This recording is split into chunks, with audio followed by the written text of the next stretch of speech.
Hi guys, follow me on Instagram to never ever miss any of my crazy updates. Hi guys and welcome to another vlog. I am driving the Land Rover Range Rover, and as you can see the key is kind of basic for a vehicle of this size and character, and I'm going to shout a bit loud because I'm super excited to drive this vehicle. Now as you can see, this is the Range Rover and this is actually the base variant. Actually not the base variant, one of the base variant, because the base variant is the Vogue. So everybody says review the Range Rover Vogue. Well, Vogue is actually the base variant of this vehicle, and the variant higher to the Vogue is the Vogue SC, which happens to be this one, and above this variant is obviously the Autobiography, but the top of the line variant happens to be the SV Autobiography. With that out of the picture, let's quickly open the engine bay, clamshell, bonnet. Obviously it gets hydraulic struts. If at this price it did not get hydraulic struts, that would have been insane. Now this engine is small because it is not the 4.4 liter V8, not the 5 liter supercharged V8 petrol, and as you can see the engine bay can accommodate a lot insulation over here and Range Rover written over there. Well, not much to talk about in the engine bay as such, but there's a lot to talk about in terms of the design. So Range Rover obviously written over here. You can see the treatment on the grille. Well, this symmetry breaks over here in order to accommodate the Land Rover logo. Meanwhile, these lights, my goodness, the lights are just mind-boggling on this car. So first things first, there are three types of lights available with the Range Rover. One is the matrix light, which happens to be an LED. There's the pixel light, which happens to be the LED, and there are pixel laser lights as well. Now this one, when it turns on, gives you the same feeling of a Bugatti Chiron. I kid you not, because 1111, that's how they turn on. Beautiful LED. I think the best lights in any vehicle right now other than the Bugatti Chiron. Of course, obviously it gets a headlamp washer over here. There's a light placed over here as well. These are the fog lamps. Front parking sensors. Front camera is also placed somewhere over here actually. And right now what I've done is I've increased the ride height to the maximum. Yes, that's right, to the maximum. And as you can see, this car right now is so tall. So the height of this vehicle is more than 1.8 meters, and as you can see the length is more than 5.2 meters. The wheelbase itself is 3.1 meters. The width of the vehicle is more than 2.2 meters. That's a lot of numbers, trust me. Okay, now because the ride height has been positioned all the way up, getting inside can be troublesome. I open the door and there is something known as access ride height. All I need to do is press this button, drops itself. Yeah, as you can see, it is dropping itself, so it's easier to get in and out of the vehicle. This is so that it's convenient. As you can see, the ride height has been dropped, it is dropping, and there it squats all the way. Air suspension for the win.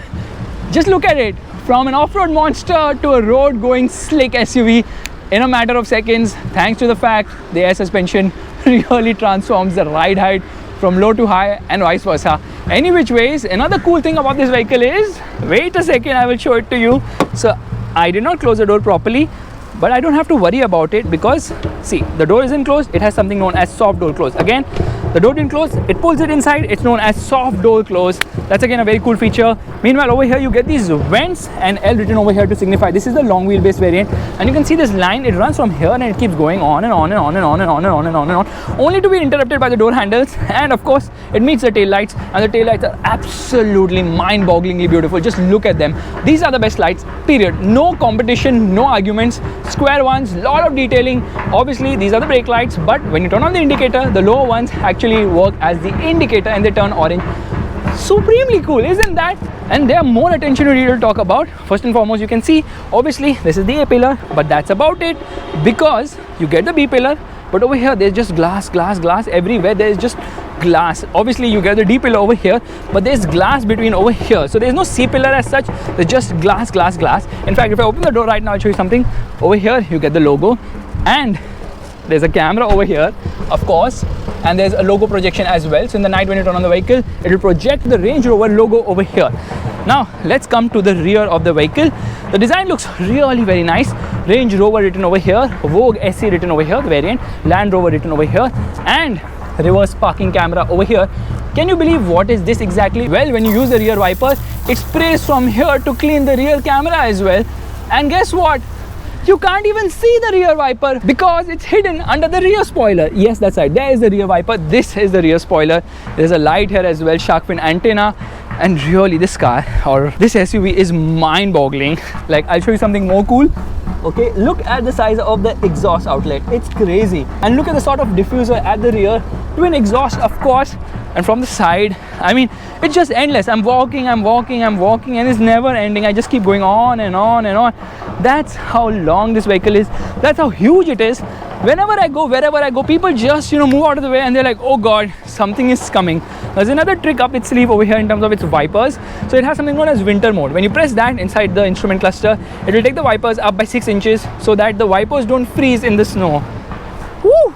Who thinks about all this? Anyways, let's quickly get into the boot right away, and no using the hands. Let's use the keys. Obviously, pressing this button to open the boot. Actually, the vehicle is turned on, so it won't open. Anyways, let me open it like this. Here we go.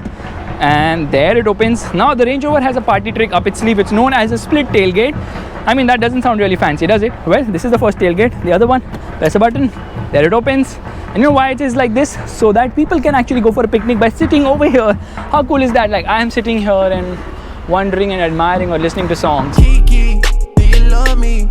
Are you riding? Say you never ever leave from beside me, 'cause I want you. Alright, that aside, as you can see, the boot is really very large. And again, there are a lot of party tricks over here. Firstly, there's a proper charger over here in order to power your refrigerator, laptop, house, or whatever you want to do. Over here you get a 12-volt charging socket.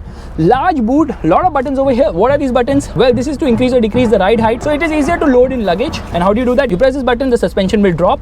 You press this button, the suspension will raise. It will go up, and as you can see, it is happening right now, and it keeps going up. Look at it. I mean, that is such a cool thing to have in a vehicle. Air suspension for the wind, trust me. Putting it down right now, I mean, it makes it so convenient. Just imagine, this much makes such a difference if I'm putting in loads of luggage like this. Yeah, enough for pretending to put luggage. 4 buttons over here. What are these for? Well, they are for the second row of seats. So in order to recline them, well, you just press this button and then you can recline them. You can recline them individually, you can recline them together, 60-40 split in order to carry house. Well, that is what needs to be done. So there, they have reclined completely. Not really, they're still happening. And there you have a massive load carrying bay. Well, I need to put this back because I need to sit in those seats. So press this button and it will come back as well. This is the parcel shelf. There's a light placed over here, and that's about the only light over here.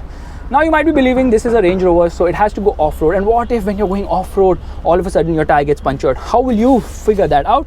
No problemo. Over here, we get a full-size spare wheel. Yeah, that's right. Full-size spare wheel. Yes, that's a 21-inch tire. This car runs on 275/45 21 inches, and the tires are like massive. But I don't understand, if the tire gets punctured, how on earth a person like me who hardly has any sort of biceps is going to take this, lift it out, replace the wheel and put it back into place? Because there's the jack and all the other mechanisms to open the wheel.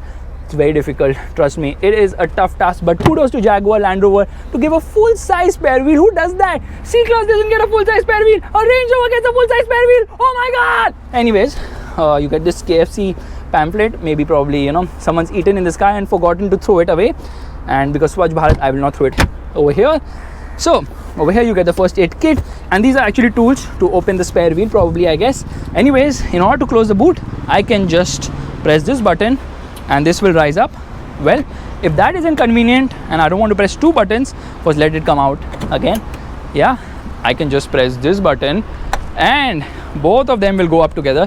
Why do buttons don't click on the first go? Yes, that's how it's done, baby. That's how it's done. Anyways, a small thing I wanted to talk to you about was that on the Indian model, we are not getting it. Probably it's on higher trims like the Autobiography, or Indian models might be having it. This particular variant doesn't have it. This thing you see in higher trims actually has Range Rover written on them. That's the attention to detail. But trust me, in India, everyone's going to remove it and sell it on eBay or OLX or whatever. So yeah, but that's so freaking cool to have Range Rover written over here on the cap.